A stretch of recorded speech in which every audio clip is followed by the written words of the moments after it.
On va démarrer par la Ligue des Champions avec la formation de l'Est Victoria Club. Avec la réalisation, on va voir ce qui s'est passé le mercredi dernier. Les représentants de la RDC qui sont fixés sur leurs adversaires. La formation de Vita Club est tout simplement basée dans le groupe C en compagnie du tenant du titre, le Mamelodi Sundowns d'Afrique du Sud, l'Espérance de Tunis. Nous avons également la formation des Saint-Georges d'Éthiopie, David Ndala. Quand on essaie de regarder ce tirage au sort, on se rend compte qu'il n'y a pas de cadeau pour la formation des V-Club qui doit jouer le tenant du titre qui est le Mamelodi Sundowns d'Afrique du Sud, qui V-Club avait éliminé la saison dernière. Évidemment, Patrick, hein, il faut dire que les réactions fusent de partout quand on voit ce tirage au sort. Pour certains, c'est la poule de la mort pour l'ASV Club. Pour d'autres, c'est le mauvais tirage que l'ASV Club ait hérité.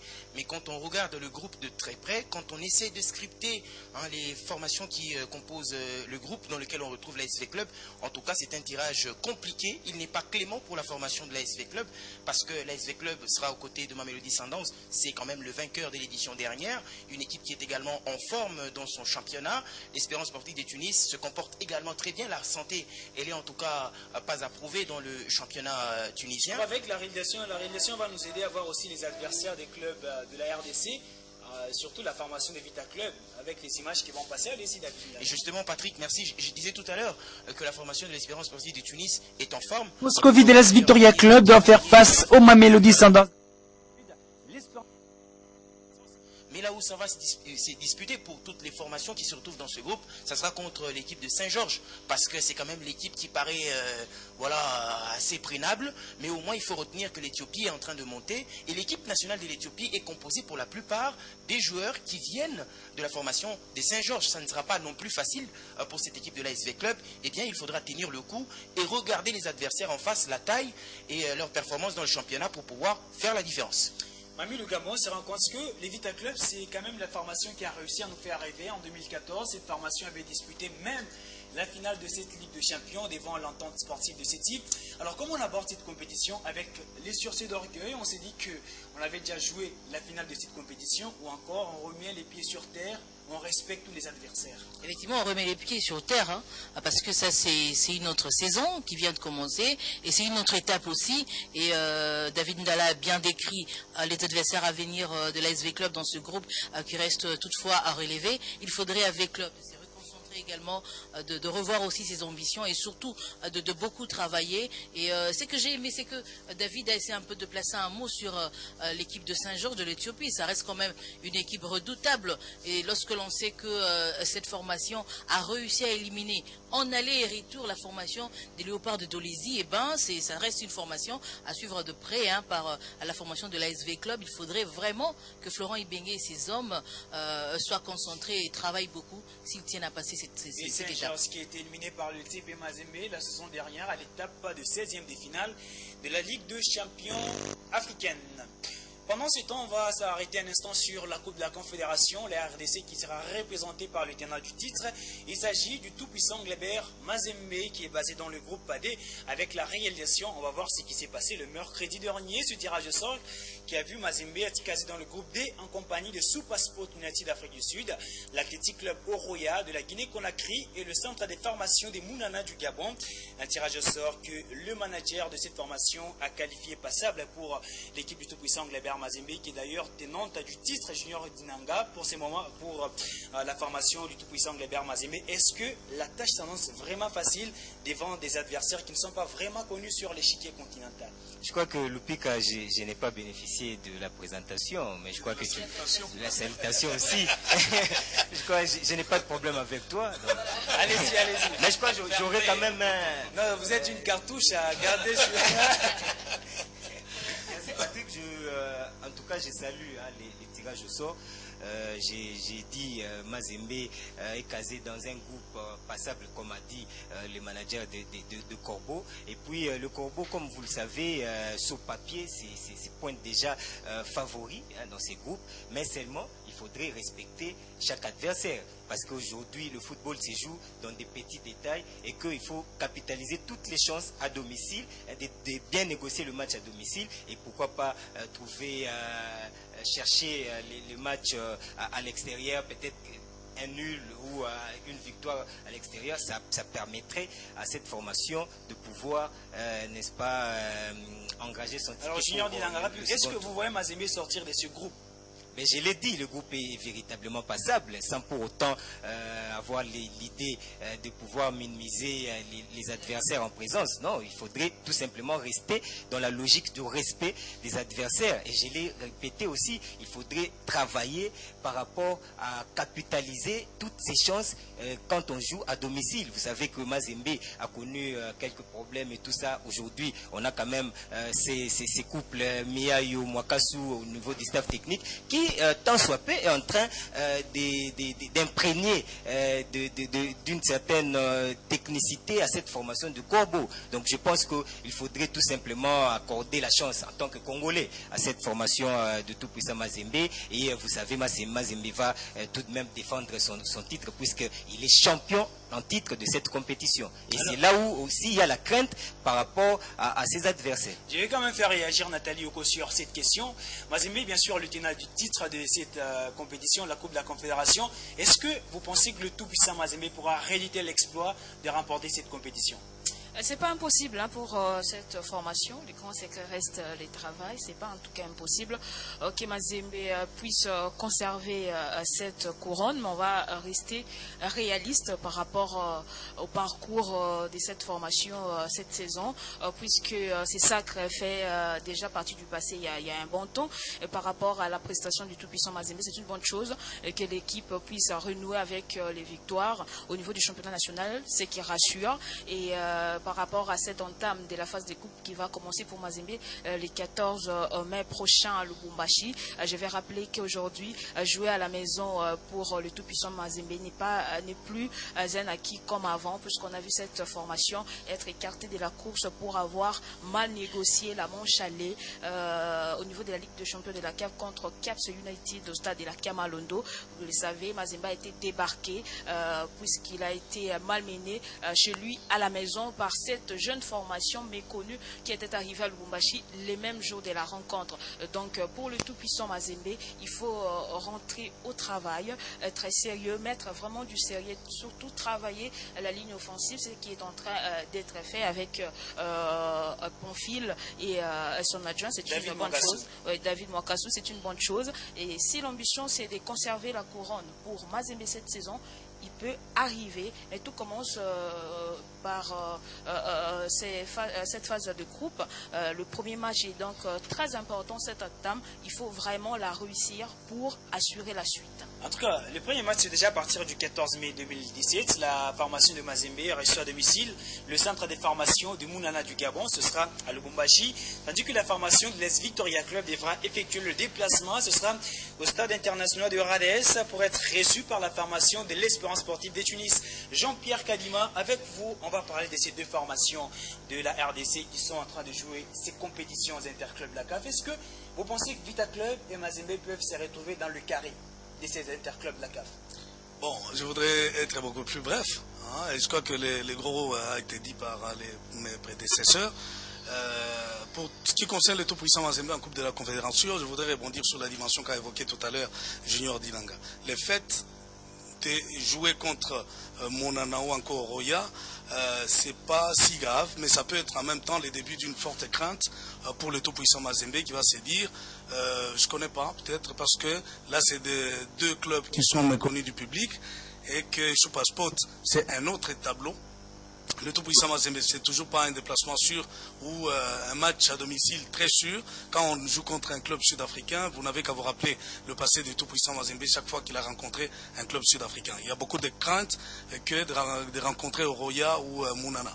Mais ça va pas être facile. Il faudra laisser le secret, comme le disait Nathalie, c'est le travail. Il faut travailler dur et tout en se mettant en tête que Mazembe ne va pas y aller comme tout novice.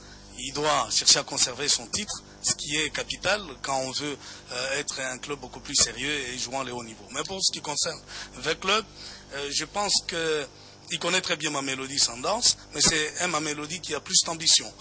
Il a éliminé la saison sportive dernière, ça ne va pas être le même tableau. c'est quand même un champion qui va pouvoir rencontrer. C'est un autre match. Et sans oublier les autres qui font partie de ce groupe. Mais il y a de fortes chances de se retrouver dans les carrés si on veut aller loin. Mais même si l'état de santé aujourd'hui de l'ASV Club n'augure pas de la très bonne suite. Mais ce n'est qu'un autre enjeu parce que la Ligue des Champions, c'est une autre compétition. Je crois qu'au niveau de la NAFoot, c'est un autre aspect de choses. En tout cas, on attend une bonne prestation des représentants de la RDC au niveau de ces compétitions interclubs.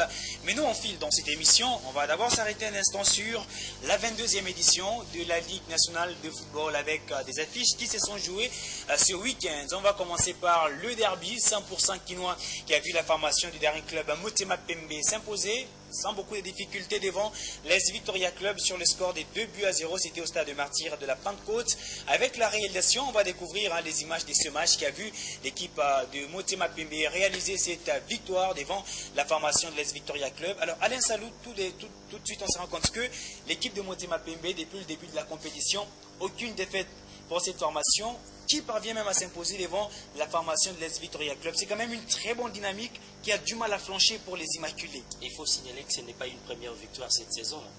Deuxième victoire. vient d'aligner une deuxième en 3 confrontations et une fois les 2 équipes se sont neutralisées. Nous l'avions dit au lancement même de la compétition cette saison que le Daring Club Motema Pembe était l'équipe la mieux préparée et ça s'est vérifié aujourd'hui avec une équipe très homogène et avec beaucoup de réalisme, un effectif, il y a les collectifs et j'aime bien cette maxime qui dit que les derbys ça se joue pas, ça se gagne et les Immaculés des Daring Club Motema Pembe ont mus là encore une fois à profit et en exergue. Regardez sur ce match, Daring Club Motema Pembe est en train d'être payé sur un travail laborieux réalisé par Otis Ngoma avec l'ensemble de son staff technique. Il y a d'abord l'homogénéité, il y a les collectifs, il y a une forme de complicité. Otis a pris certains joueurs qui ont été libérés, pour ne pas dire pris pour rien dans certains clubs. Il a donné de la valeur à ces joueurs-là.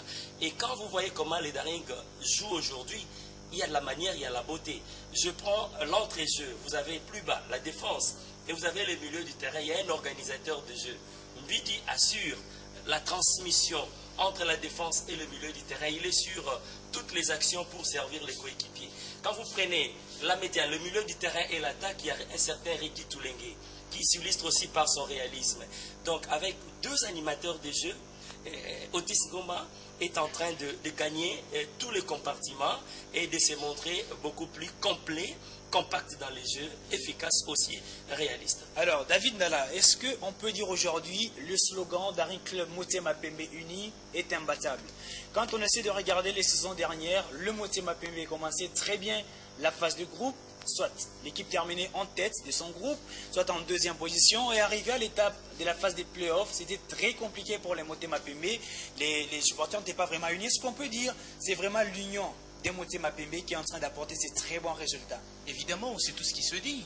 C'est tout ce qui se dit parce que quand le Daring Club gagne, eh bien, lorsque l'on gagne, il y a une phrase qui sort de la bouche, on dit Daring Uni est imbattable. Et donc ici, point de besoin de le souligner encore, c'est que le Daring Club Motema Pembe, quand il gagne, eh bien la phrase qui sort, c'est le Daring Club Uni est imbattable. Tout à l'heure, quand Alain Salou parlait de la qualité technique de cette formation de Daring Club Motema Pembe, j'aurais aimé également ajouter une chose très très importante. Lorsque vous regardez l'équipe utilisée par Otis Ngoma, en tout cas, il n'y a rien à dire là-dessus. Mais je voudrais également me projeter dans l'avenir. Non, avant cela, il faut d'abord... Il faut aussi relever le fait que les supporters de Motema Pembe sont vraiment irréprochables dans cette phase des playoffs. Ils sont irréprochables. Ils sont irréprochables parce que la saison dernière, il y avait des sanctions de $2 000 à cause du comportement des supporters. Lorsque c'est bien, il faut aussi le dire, David Ndala. Évidemment, c'est très très bien. Moi je suis d'accord avec vous. Je suis d'accord, il n'y a rien à dire là-dessus. Parce que s'il y a parmi les équipes qui se comportent très très bien cette saison, dans les installations sportives, il faut noter également les Daring Club Motema Pembe. J'estime pour ma part qu'il y a un travail de coulisses qui a été fait par le comité organisateur de cette formation Daring Club Motema Pembe. Un travail, en tout cas laborieux, il faut le souligner. Et donc, moi j'estime pour ma part que le travail qui a été fait dans le coulisses, c'est un travail important. Laissez-moi dire quand même une chose, me projeter dans l'avenir. Patrick, l'équipe utilisée par Otis Ngoma, en tout cas, elle est la même. vous n'allez pas me dire sur 4 matchs si Otis Ngoma est laissé sur le banc, Ricky Toulengi, Jean-Marc Makoussou ou encore Kazadi Kassingo. Je voudrais également, s'il vous plaît, Mamie, c'est très important ce que je dis, c'est très important. Une équipe qui n'a pas de profondeur de banc, ce n'est pas une équipe. Tout à l'heure, on va parler de la SV Club. Eh bien, c'est important que Otis Ngoma nous montre quelle est la portée de la profondeur de sa deuxième équipe. C'est très important. C'est très important. C'est très important, je le souligne, parce que quand il y a Ricky Toulengi qui est blessé ou encore Jean-Marc Makoussou Mundele, il faudrait qu'on voie les qualités qui sont sur le banc, qui peuvent prendre la place des Ils ne sont pas encore blessés. Oui, tout à fait. Moi, je pense que...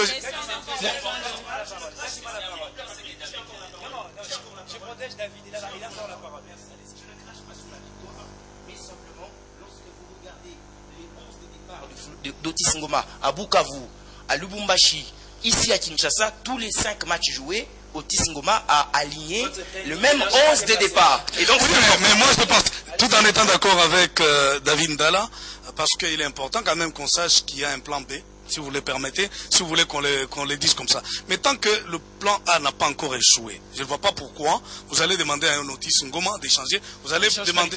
Non, enfin, je ne suis pas de ce principe qui semble être sacré pour les autres. Mais je me dis quand même que si Otis Ngoma aligné sur 4 matchs, qu'est-ce que j'ai aimé chez l'adversaire, et que cette équipe n'a pas déçu, je ne vois pas pourquoi vous allez l'obliger, vous allez soumettre à un forcing qui change son équipe qui gagne, qui se comporte très bien. Alors, oui, justement, parce que je l'ai eu 2 heures avant, bien sûr, sur plateau. Justement, il me dit, ça n'a pas été, sa joie, sa satisfaction, c'est le fait d'avoir gagné ce match qui a été préparé dans des conditions peu commodes. Et là, je crois, il faut peut-être qu'on les laisse parler pour qu'on revienne sur ce plateau. On va d'abord suivre l'entraîneur de la formation du dernier club en Motema Pembe, Otis Ngoma, qui revient d'abord sur la victoire face à l'équipe de l'Est Victoria Club. Et puis Otis, dites-nous un peu, c'est quoi ton secret dans cette compétition? Allez-y, Otis. Donc au départ, j'ai aimé l'adversaire, déjà tout ce qui a été dit avant le match. C'est un peu une sorte de mettre la pression chez nous parce que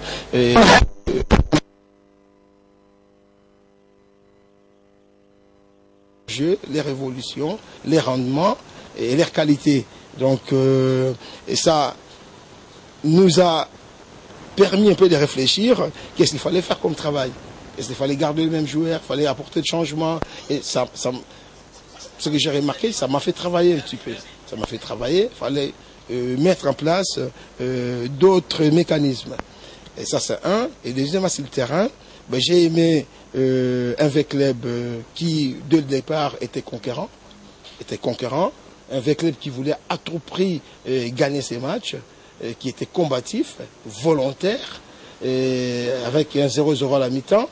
J'ai aimé aussi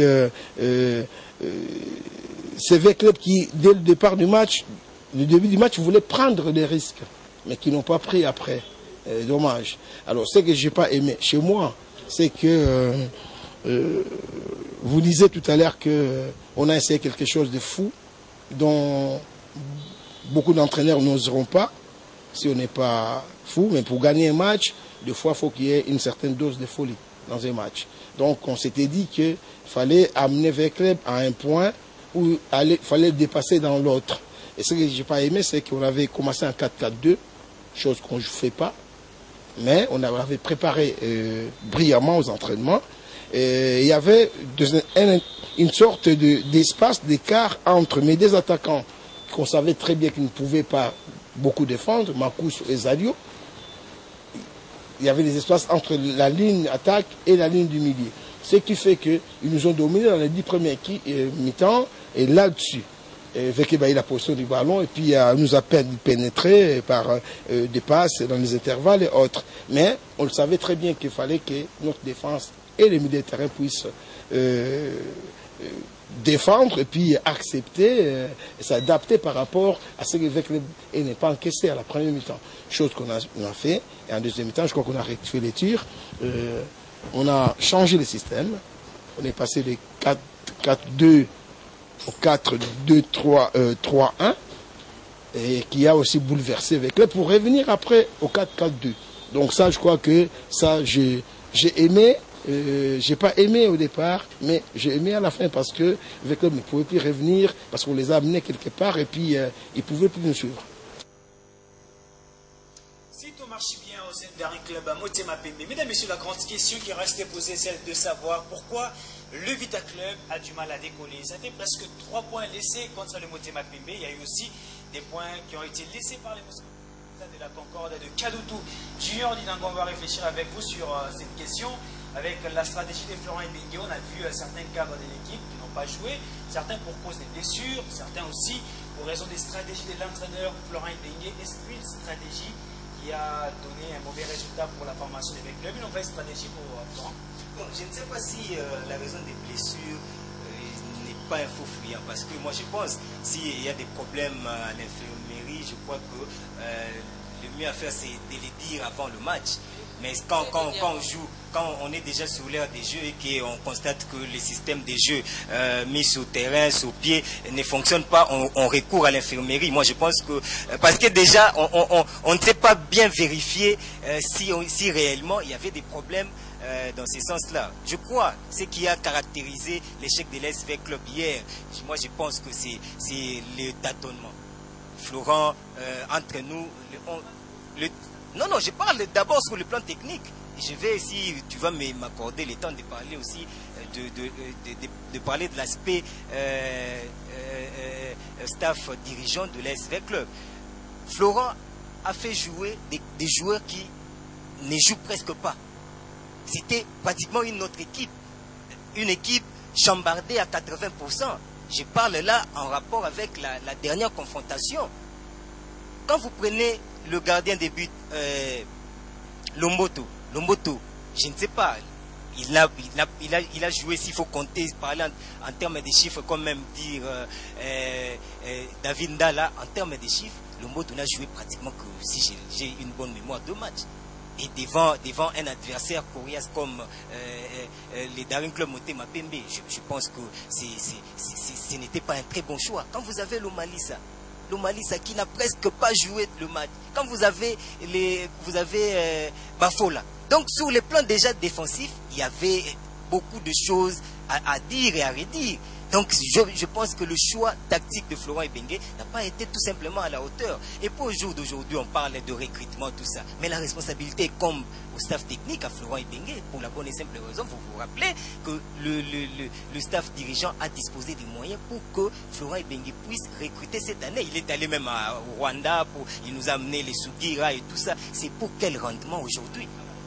Justement, c'est pour quel rendement? C'est ça le problème. Parce que le club est aujourd'hui engagé dans une compétition si élevée comme la Ligue des Champions de la CAF. Je pense qu'il faudrait pour le club de faire un recrutement à la hauteur de la compétition. Mais si on a des Sugira, je ne sais pas. Effectivement, je veux réagir.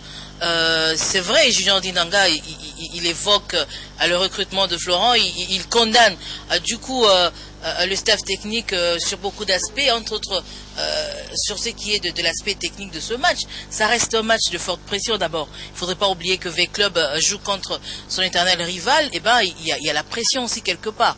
Il y a également c'est cet aspect-là qui est aussi important, et qu'il ne faudrait pas oublier aussi que V-Club aujourd'hui, quand vous condamnez ces recrutements, V-Club a réussi une phase de groupe. Il a terminé en tête de sa phase de groupe pour se qualifier en phase de play-off. Moi, je pense que c'est une équipe de la SV-Club qui a été amputée de ses cadres, qui étaient blessés. Et cela a été dit, a été informé bien avant cette rencontre. Et si vous avez suivi également le match, même les commentateurs, les autres journalistes savent que on a Baometo qui était sur le banc, qui était blessé. Bon, ce n'est pas une parole d'évanouie, on veut bien, mais il y a des joueurs qui ont été blessés. Et je pense que cela s'explique aussi quelque part. Peut-être durant les séances d'entraînement, ils n'ont pas répondu aussi aux attentes de l'entraîneur. Est-ce qu'il faudrait recourir aux joueurs qui se sentent pas bien, qui n'ont pas répondu dans une séance d'entraînement, les aligner parce que l'on jouait devant un Daring Club Motema Pembe, ou aligner Baometo parce que il a fait toute la compétition et n'est pas aligné les autres Landou ou Bafola. Je veux bien, mais ça reste un match. Ça dépend également de la situation dans laquelle s'est trouvé le staff technique pour nous proposer cette équipe de départ face au Daring Club Motema Pembe.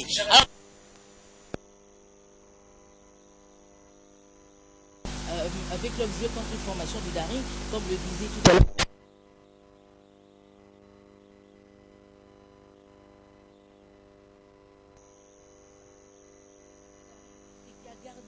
L'homogénéité. On a vu le Daring la saison dernière. C'est la même équipe. On a eu quelques intergestions, mais ça reste le Daring de l'année dernière. C'est une équipe quand même qui est collective aussi dans son jeu. Une équipe où on a senti que ce sont des joueurs qui se connaissent très bien. Rappel. Voilà, il ne faudrait pas oublier cet aspect-là. Effectivement, on l'accepte. Il n'y a pas débat. Là, il n'y a pas débat. On est d'accord que Daring était plus fort que Veclub.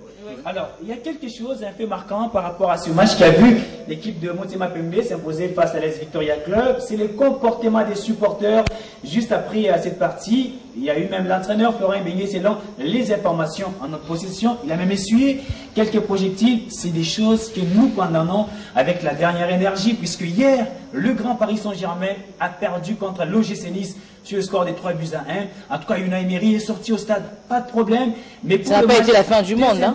Club, il y a eu quelques supporters qui sont pris à l'entraîneur Florent Ibenge. C'est des choses que nous condamnons. Et l'entraîneur de Motema Pembe, Otis Ngoma, n'est pas du tout d'accord avec ça. Il sympathise avec Florent Ibenge.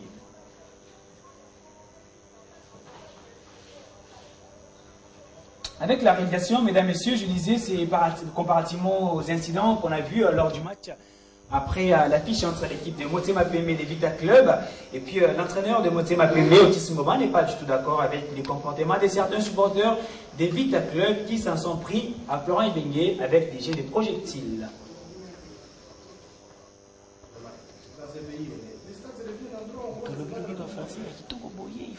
Toute classe de gens ont le droit de critiquer, d'insulter, de corriger, de donner des leçons, comme si eux aussi ils avaient des diplômes d'entraîneurs ou des grands connaisseurs. J'ai regretté hier le comportement des supporters de l'ASV Club. Je crois que quand on est entraîneur, on est éducateur, on est là pour accompagner un groupe, on est là pour enseigner un groupe. Je crois que Florent Ibenge ne mérite pas ça, parce que un entraîneur de très haut niveau qui a un enseignement quand même de grande qualité, parce qu'il a prouvé champion de Chan et autres, mais quand on gagne, on est les meilleurs, et quand on perd, on est insulté de tous les mots. Nos mamans sont insultées, même s'ils sont dans leur tombeau, ils sont insultés. Et je voulais simplement dire à Florent que je le soutiens de tout cœur, parce que ce qu'il a hier comme problème, un jour, je l'aurai. Je crois qu'on doit rester solidaire. Peut-être un jour, nous les entraîneurs, avoir, comment je dirais, qu'on soit tous soudés pour essayer de combattre cette violence qui est très gratuite. Vous avez suivi l'entraîneur Otis Ngoma. Mesdames, messieurs, je rappelle qu'en semaine, on aura bien sûr le match qui verra la formation des Vita Club recevoir à partir du 7 mai 2017 le tout-puissant Mazembe au stade de Martyrs de la Pentecôte. Ce qui nous permet de nous arrêter un instant sur les affiches qui se sont jouées ce lundi 1er mai 2017 au stade Mazembe. On a vu la victoire de la formation du CS de Moscou devant le Sa Majesté Nsanga Balende. Score à l'issue de 90 minutes, 2 buts à 1. En tout cas, c'est un résumé qui vient de nous parvenir. C'est de l'actualité. Devait se relancer pour ne pas sombrer, et l'adversaire en face, Sa Majesté Nsanga Balende en difficulté, s'y prêtait bien. Après le quart d'heure d'observation, Godé Masengo partit sur le côté droit, centre pour le Mouini du Bundu. Tête piquée, le gardien Guéleka s'incline pour la première fois.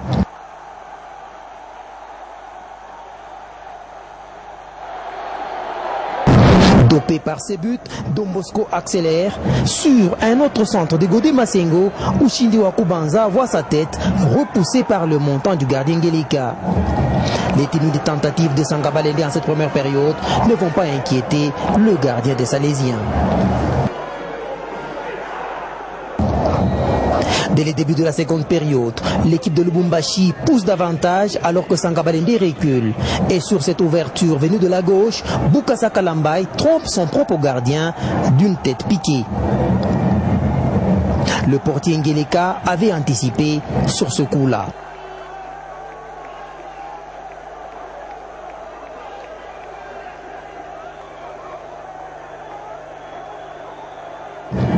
Ce deuxième but réveille les Balendés qui multiplient des actions offensives.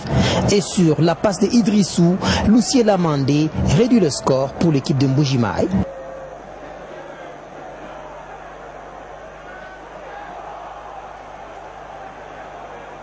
84e minute, Bindanda frappe à distance, mais son tir est repoussé par le montant du gardien Kabeya de Cercle Sportif Don Bosco.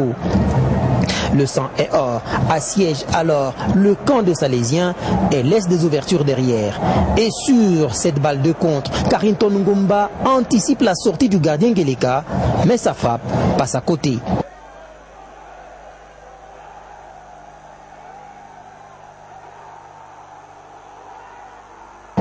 Belle victoire de Cercle Sportif Don Bosco devant Sa Majesté Sanga Balende avant son déplacement pour Kinshasa, la capitale.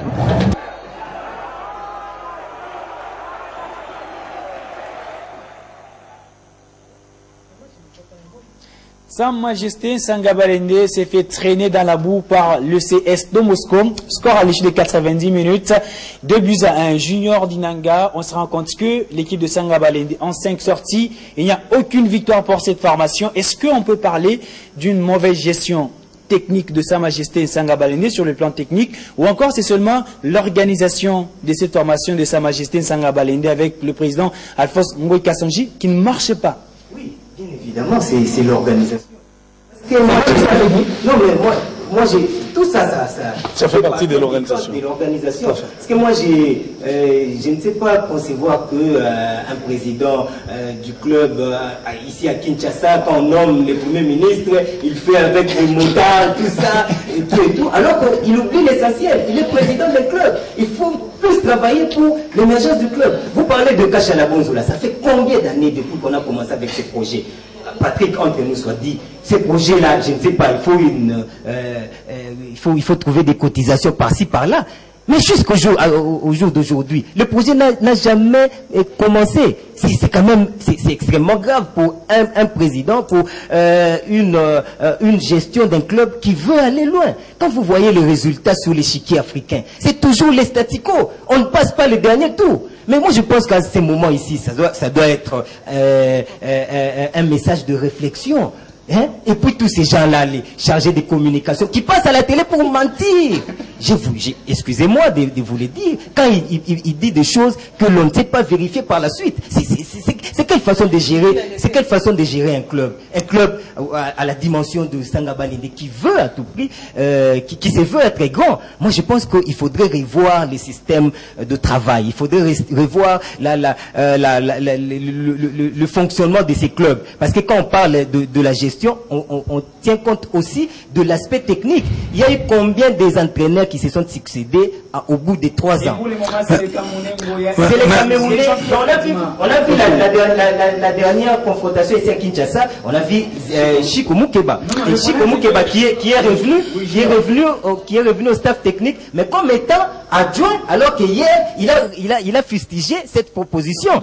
Donc je me dis, Patrick Lupika, laisse-moi le temps de m'exprimer. Vous savez que Décryptage est une émission institution. Donc nous avons quand même l'obligation de pouvoir réfléchir, informer aussi à nos différents téléspectateurs. Donc moi je pense que le problème aujourd'hui, c'est le manque de volonté. Parce que quand il y a une mauvaise gestion, c'est que la volonté n'y est pas. On ne sait pas, on se dédouane de sa casquette du sportif. C'est ça le vrai problème. Donc, je crois qu'il faudrait, à mon avis, hein, en tout cas, si Ngoy Kassanji veut sauver les meubles, il faut aussi faire partir tous ces gens-là du staff. Moi, je pense quand même que dans ce texte extrêmement dangereux qui arrive aujourd'hui à l'équipe de Sa Majesté Sanga Balende, qu'on a vu à un moment sur l'échiquier continental, avec une première expérience qui a semblé réussir, même si la dernière n'a pas du tout donné. Je crois que Junior évoque une dimension tout à fait correcte quand il parle des changements.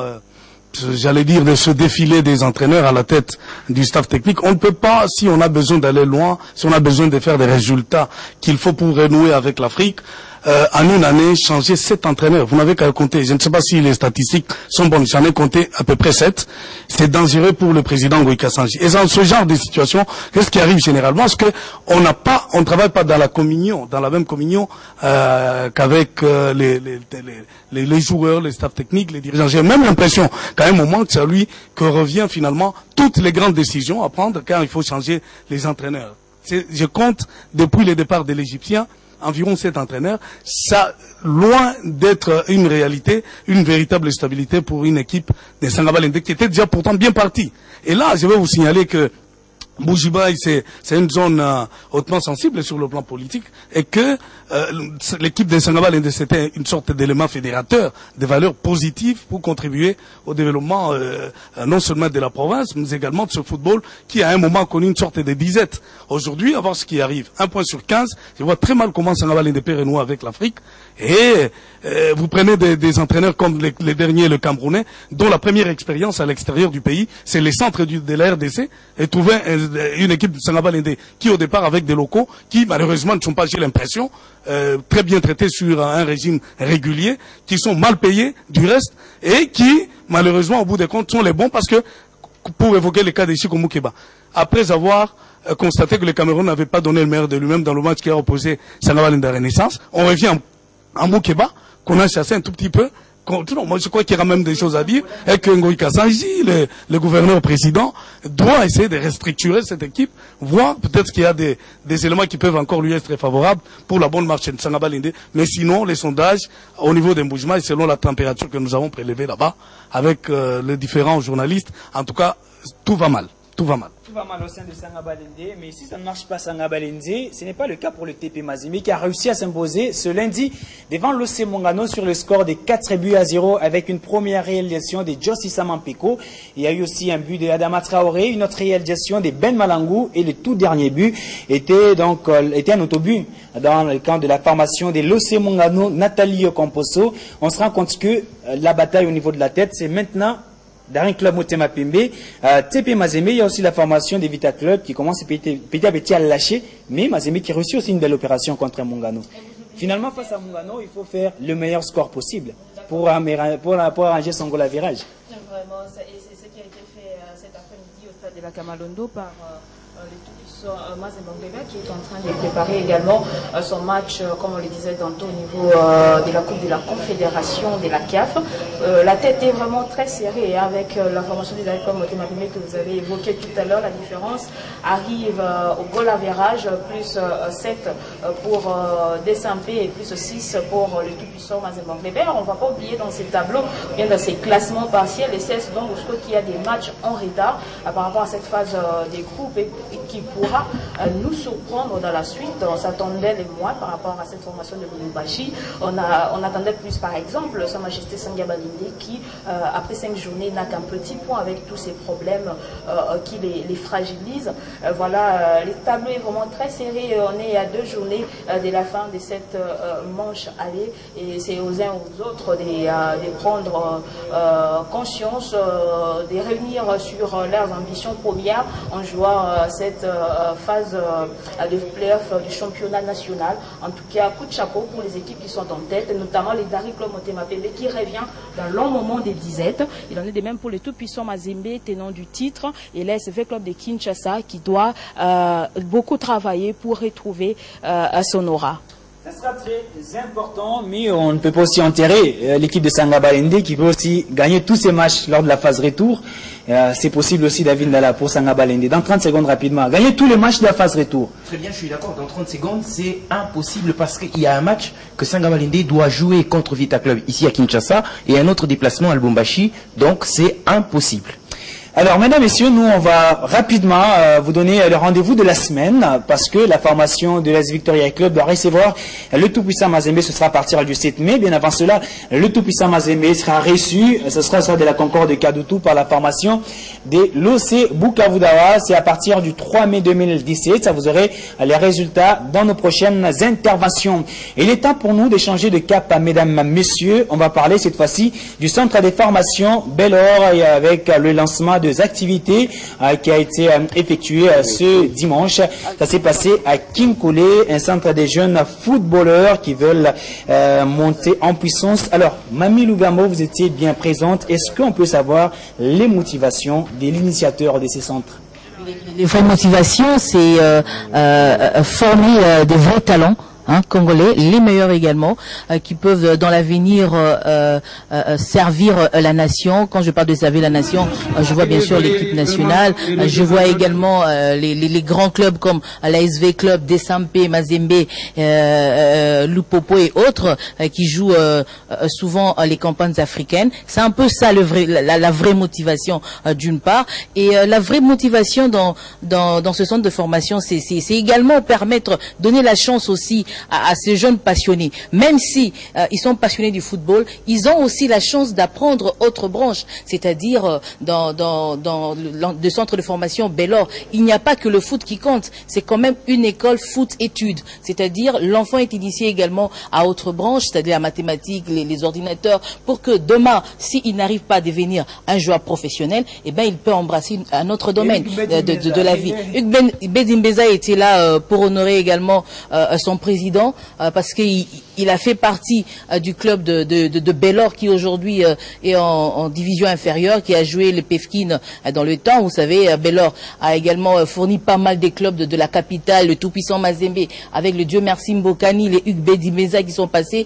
Il y a des Mpiana qui ont joué au sein du football club à Saint-Éloi Lupopo. Il y a des joueurs, Jean-Marc Makuso, qui fait également partie de Sempo aujourd'hui, qui a fait partie de cette école de Bellor. C'est un peu ça. Et pour faire d'une pierre deux coups, eh ben, le promoteur a également organisé un festival football et dénommé au niveau de la FIFA comme Crass Route. C'est-à-dire qu'on parle de Crass, on voit le terrain, et Route, c'est la racine. La racine, pourquoi on est allé vers le Baza, c'est-à-dire on a fait intéresser aussi les élèves de ce site de Kinkole, donc des écoles de Kinkole qui ont été un peu sélectionnées, avec l'accord bien sûr des promoteurs de ces écoles, pour permettre à ces élèves de toucher au ballon, de connaître également les notions les notions préliminaires du football et quelques passes également, et les enfants se sont retrouvés. Ils ont vraiment senti que ça donnait du plaisir, plus de l'envie aussi, en essayant un peu de toucher au football. Mamie, on va lancer le débat. On va s'intéresser à Alain Salou, qui est aussi détenteur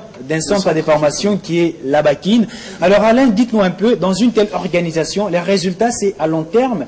Je vais faire allusion à l'académie de la SEC Mimosa, qui a formé les Jarvinho Yaokwasi, qui a formé des joueurs comme Yaya Touré Nyeri. Les résultats, ils ont réussi à remporter la Coupe d'Afrique des Nations Guinée équatoriale 2015. Et chez vous, c'est à long terme ou encore c'est une organisation avec des résultats après 2 ans, on vend des enfants en Europe? C'est un projet réservé aux hommes patients qui ont une vision large, qui travaillent sur le temps. Et pour tout dire, il y a des catégories. Vous avez des jeunes plus bas. En basket, par exemple, on commence à l'âge de 5 ans et c'est à peine 17 ans qu'on peut lancer dans la compétition d'élite un jeune homme. Vous voyez l'espace des temps, ça demande de la patience. En football, Mamie a fait allusion à la catégorie, c'est de 8 à 15 ans, si je ne me trompe pas. On a intéressé pour le festival de football, oui, les enfants de 9 à 12 ans, mais les centres de formation Bellor avaient déjà procédé par la détection de meilleurs talents du pays, et on a déjà des pensionnaires qui sont âgés de 15 ans. Ok, donc, je poursuis Mamie pour répondre à sa question. Donc ça demande de la patience, mais il faut voir encore le bien fondé de créer un centre de formation. Et il suffit de voir au niveau de l'élite chez nous, il y a beaucoup de lacunes. Vous avez certains joueurs dits grands, entre guillemets, mais qui ont encore des soucis sur les fondamentaux, l'ABC du football, comment se positionner sur le terrain, la conduite du ballon, l'imprécision dans le passe, et qui ont encore du mal à jouer des balles aériennes. Ça s'apprend au niveau des centres. Mais il faut dégager encore une différence, un travail laborieux qui est fait au niveau des centres. Au niveau des clubs, à l'élite, on s'attelle juste sur l'aspect technique, physique et tactique, oui, mais le centre ajoute une donne très importante, c'est-à-dire des valeurs mentales et morales. C'est ce qui fait la différence. Vous savez, quand il faut jouer à une carrière professionnelle, c'est d'abord le mental qui compte, et les centres de formation donnent une formation complète. Alors, à ce niveau, on va en parler avec Nathalie Yoko. Est-ce qu'à l'horizon 2020, on peut espérer avoir une équipe nationale de la RDC avec au moins 10 cadres qui peuvent venir des centres de formation. Parce que quand on essaie de regarder les équipes nationales de la RDC jouer, on peut regarder la dernière CAN. Vous voyez au niveau de la défense, Marcel Kisran qui vient d'un centre de formation. Vous avez aussi un Joyce Lomalissa qui a du mal à se positionner par rapport aux enseignements donnés dans un centre de formation. Est-ce qu'on peut espérer à l'horizon 2023 une équipe de la RDC avec des jeunes qui viennent d'un centre de formation? Vous avez parlé des 10 cadres, moi j'ai parlerai même de plus, pourquoi pas, parce qu'il y a des centres qui naissent ça et là. On a le nouveau centre de Bellor, il y a la KFA, il y a Oudjana, et pour le basketball, on a par exemple ce centre de notre confrère Lavakin que j'ai visité, un très bon centre au niveau des Mboudi Nature. Pourquoi pas, on peut récolter, il suffit seulement d'être passion pour pouvoir accueillir ces fruits, ces beaux fruits pour pouvoir servir à la nation. Là, c'est un projet à long terme. Mais à court terme, Patrick Loupika, l'encadrement de jeunes par les sports, c'est très important. Pourquoi? Les sports, déjà, pour ces petits-enfants, ça leur permet de s'épanouir, hein, sur le plan physique, sur le plan mental, parce que tout le monde ne va pas devenir un grand footballeur ou bien un grand basketteur, mais déjà du fait de passer par un centre, ils vont apprendre, ils vont être décomplexés, ils vont s'épanouir. Ça, c'est quelque chose déjà de positif à court terme. Et à long terme, on va cueillir ces fruits. Pourquoi pas? Aujourd'hui, on est en train d'inventer Niskans Kebano, Yannick Bolassi, qui font la fierté de l'équipe nationale de la RDC, qui n'ont pas été formés ici en République démocratique du Congo. Donc, nous profitons de cette formation d'autres pays. Aujourd'hui, pourquoi pas nous-mêmes, que nous arrivions à organiser ou bien à encadrer nos jeunes pour arriver tout à fait. Ces fins. D'accord, Junior Dinanga, est-ce que c'est finalement une solution pour la fédération de la RDC, puisqu'aujourd'hui, on n'aura plus d'excuses au niveau de la fédération, on doit quand même avoir les équipes d'âge de la RDC, les moins de 18 ans, les moins de 20 ans. Aujourd'hui, nous avons Oudjana, l'académie Oudjana, nous avons la Katumbi Football Club Academy, on a CFR Belge avec quand même 3 académies, 3 centres de formation. Et au niveau de la fédération, on peut s'appuyer sur ces structures afin d'avoir des équipes d'âge de la RDC. Je pense que c'est un ouf de soulagement au niveau de la FECOFA, parce que le football, c'est d'abord la base, la jeunesse. Aujourd'hui, le football est devenu véritablement une science. On l'étudie et puis on les met en pratique. Donc je pense qu'une école pareille qui peut permettre à ce qu'il y ait que le travail puisse être fait au niveau des enfants à la base, je pense qu'il faudrait encourager. Mais l'aspect très important qu'il faudrait souligner ici dans ces projets, il faudrait aussi que le gouvernement puisse s'intéresser à ces projets. Le mal chez nous, c'est parce que le gouvernement n'a pas la politique sportive pour le Congo. C'est ça le mal. Quand vous voyez le ministre qui va visiter l'ASV Club avant le match de la compétition africaine, qui vous dit que je suis venu sous ordre du chef de l'État, moi je me pose la question de savoir est-ce que ce ministre-là comprend la raison pour laquelle il est en tête de ce ministère. Parce que ça pose déjà problème. Un exercice de routine qui est normal, mais il faudrait parler en sens que j'ai été instruit par le chef de l'État. Ça c'est déjà un problème. Donc ça veut dire que nous avons un sérieux problème sur les plans politiques, sportifs. Le premier chantier, c'est l'homme. C'est ça. Et puis, aujourd'hui, ce que fait le président Lolo, c'est quand même louable parce qu'il est en train d'aider tant soit peu les gouvernements de la RDC. Ces joueurs-là, quand ils iront à l'extérieur du pays, on va les considérer comme étant des Congolais. Ils sont déjà des Congolais. On les dit, c'est le Congolais, c'est le drapeau de la RDC. Donc je pense que l'État congolais doit s'imprégner de ces genres de projets, bien que c'est privé, mais l'État doit s'approprier de ces projets. D'accord. Juste une seconde, j'allais ajouter. Je crois que l'opérationnalité de ce centre, déjà, c'est quelque chose qu'il faut saluer. Et même si Bellor aujourd'hui se trouve en seconde division, au niveau de l'EPFKIM, c'est parce que les promoteurs ont compris qu'il faut aller puiser à la base. Il faut investir dans la jeunesse et la base, c'est tout ce qu'il a fait. C'est le fruit, quand vous essayez de voir, le fruit de longue patience, et un projet comme ça, il faut le soutenir absolument. Nous espérons que dans les années qui suivent, Bellor sera une très bonne équipe avec des joueurs qui connaissent les fondamentaux, l'ABC du football dans les centres de formation, et ça c'est très important, il a notre soutien parce qu'on suivra ça de plus près. Oui, monsieur, avant de terminer, actualité en filigrane, on va parler des nouveautés dans le système calendrier calendrier et nouvelles règles des compétitions. Nous sommes bien sûr en basketball, les retombées du 11e congrès des mi-mandats de la FIBA Afrique, tenu du 20 au 21 avril à Bamako, Mali. Alain Salou-Bouzitou. Exact, Lupika. Il faut noter qu'à partir de cette édition de l'Afro-Basketball, la FIBA, c'est-à-dire Fédération Internationale de Basketball, je parle bien de FIBA Monte, qui va s'occuper directement de l'organisation de la compétition. Contrairement aux précédentes éditions, ça revenait à son organisation zonale, c'est-à-dire FIBA Afrique. Et ça sera pareil avec le reste des continents. Cela entre dans la logique de la politique One FIBA. Il faut noter que pour les précédentes éditions, l'Afro-Basketball s'organisait à l'espace de 2 ans. Mais maintenant, avec la nouvelle formule, les Afro-Basketball vont se jouer à l'espace de 4 ans. Dans l'intervalle, compte tenu des spécificités du continent, c'est-à-dire de l'Afrique, chaque 2 ans, il sera organisé ce qu'on appelle Afro-CAN avec des basketteurs locaux, un peu la forme de CHAN en football. Que dire maintenant des compétitions interclubs de la FIFA? Alors c'est la dernière année pour l'Afrique centrale de la FIBA, pardon. Bien, on parlait football, c'est tout à fait logique. Avec les dernières dispositions, c'est la dernière année, 2017, où nous allons jouer les compétitions interclubs de la FIBA dans une zone regroupée. Mais à partir de 2018, les équipes qui veulent recevoir doivent répondre les normes et des infrastructures. Et la RDC à ce jour ne dispose pas de ça. Concrètement, nos matchs home à domicile, nous serons obligés d'aller les jouer à l'extérieur. Merci à vous, Alain Quel manque à gagner sur le plan financier qu'on va développer dans nos prochaines interventions.